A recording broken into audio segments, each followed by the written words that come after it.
Hello, it's time for a February garden tour, and today we're going to have a look at the food forest. I'm Zorab and this is Byther Farm. We've just had a week of really fierce storms, and I've been out in the last couple of days looking to see what damage there's been outside, and luckily very few plants are broken or bent over. Some of them have rocked a little in the ground, so I need to plant them a little more firmly, and with other plants you wouldn't even know there'd been a storm. I have just noticed that there are some weeds that are doing very well in here. So this is one of the beds on the side of the rose arch. In here I've planted lots and lots of climbing roses to go up and over the archway, and then also bush roses just to fill the space between the climbers. And then I've also put in masses of daffodils and also some allium plants.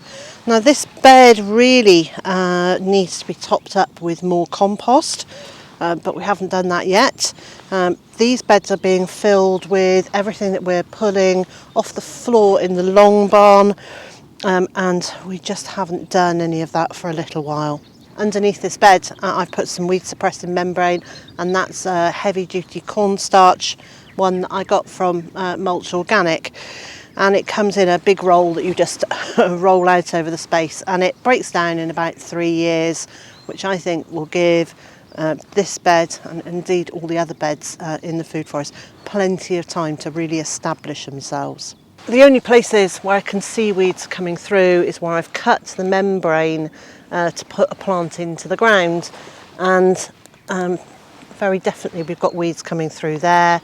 So that shows me how well this membrane's working on all of the rest of the bed.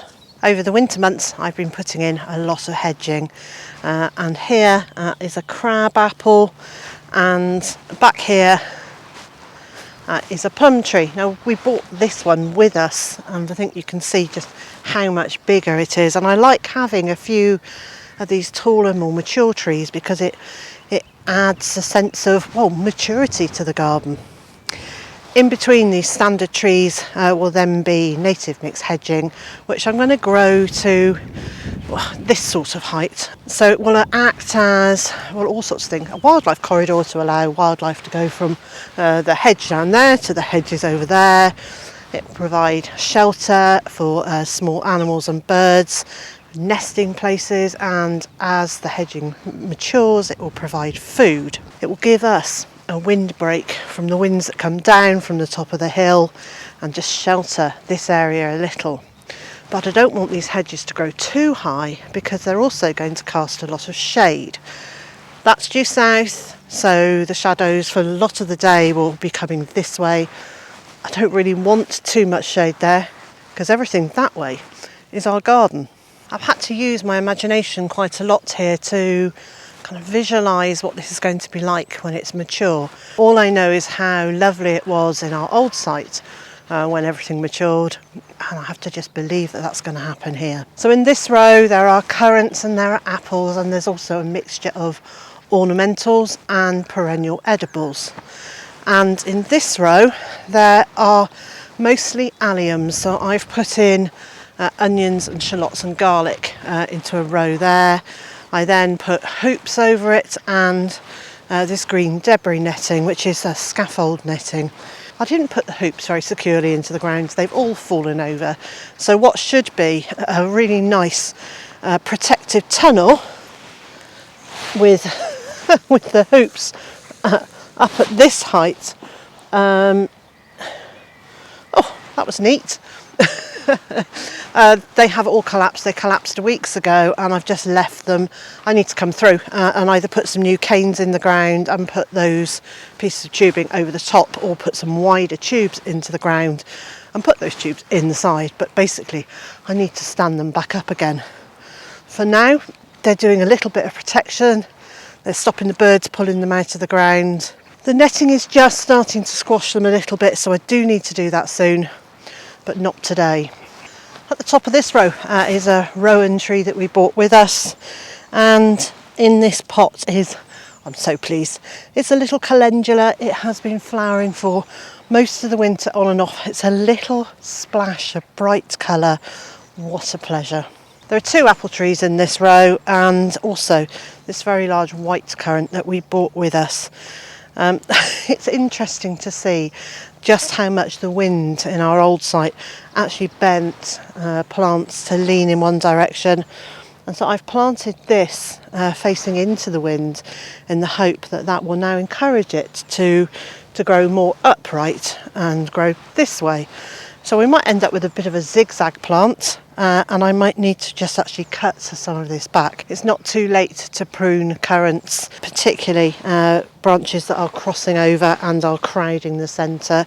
It's a really good idea to allow airflow through the centre of plants like currants. There's a lupin that we brought with us, and everything is either just springing into life now, or it's just getting little buds on it. It's all very exciting, but we are due some fairly frosty weather in the next couple of weeks or so, and so hopefully the buds on these lovely plants are not going to get completely frosted and have to regrow. At the top of this row is another white currant. Again, I think I need to get in here and prune it. It's very congested in the centre, and I can use the prunings either pushed into the soil or into a pot of compost, and do those as hardwood cuttings and create some more.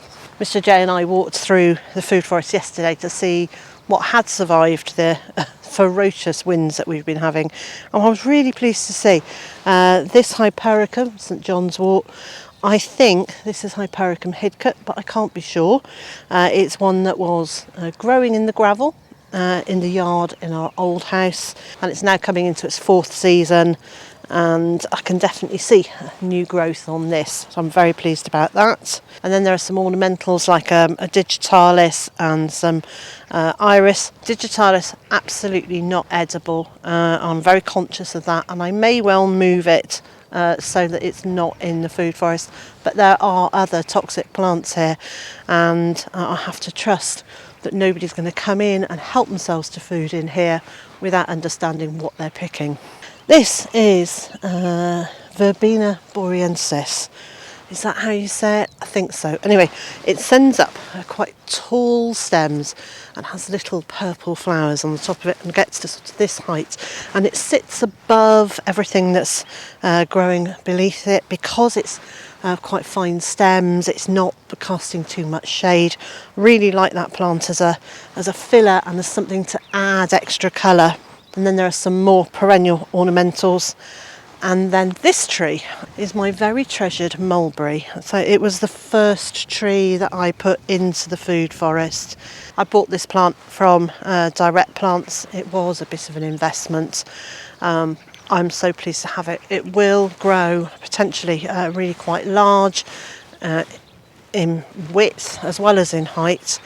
And I'm hoping that it will actually dominate this area in years to come. And then further down there are more ornamentals. I've planted some daffodils which are coming up, but interestingly these almost look like they're coming up blind, which is what often happens if daffodils aren't planted deeply enough. Let's have a look. So yeah, it does look like a few are coming up blind, although I can see a few flower buds there.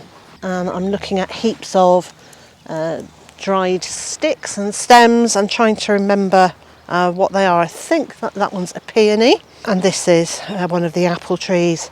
And at the end there we've got some herbs like lemon balm and chives.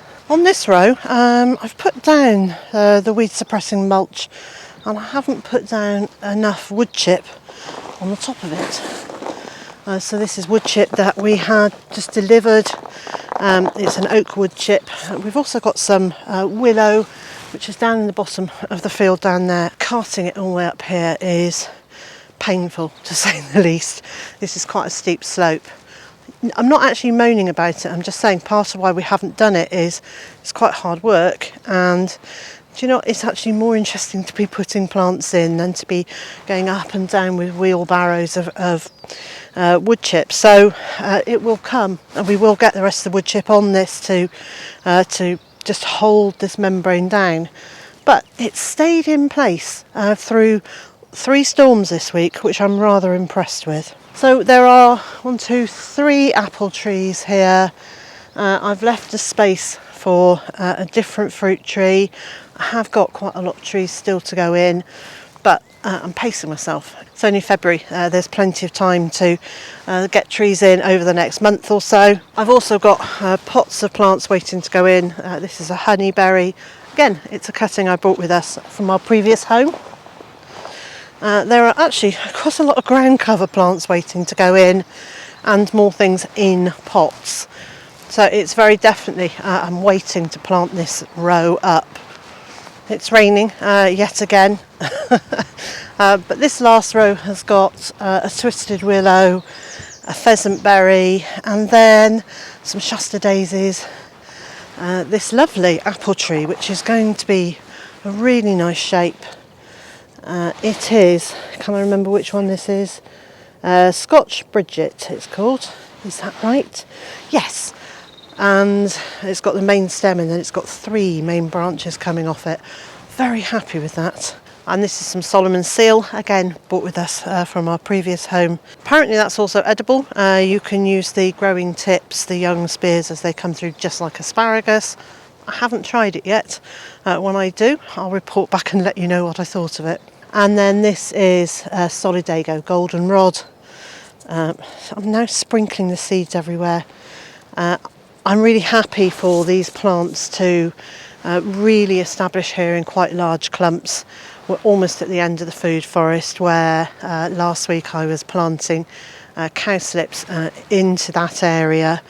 I've also got some bluebells to go in here and some snowdrops. So hopefully we'll have a very pretty display of native plants over here. And my final addition to this wildlife area is that we've put in this pond. It is very damp and soggy down here, so it's an ideal place. The water was naturally pooling here, and all we've done is taken a layer and put it around this side to encourage it to pool even more. Now, I'm going to put willow cuttings around the edge of this, and then I'm just going to leave it and let nature do its thing. The soil here is quite clayey, so it's holding some water. There's no liner in it, so it is holding some water as it is. When it's completely full, it's probably 2 feet deep in the middle bit.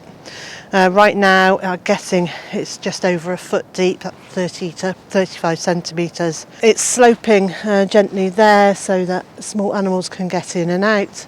And in the summer, it's going to be shaded by the growth of these trees. I'm hoping this is going to be a really nice area, and that when we come back later in the year, there will be frogs, toads, newts, all of those amphibian type creatures living in or around this pond. And this half of the food forest, it's much the same story. Apple trees are in, a few of the other fruit trees. There's still quite a lot in pots waiting to go in, and that will come over the next couple of months or so. Since I started filming, the clouds have really rolled in, and I think you can see that the hill behind me has almost disappeared in cloud. I think that means it's time for a cup of tea. And so wherever you are in the world and whatever you've got planned for today, I hope it's a good one. And I also hope you'll join me again next time.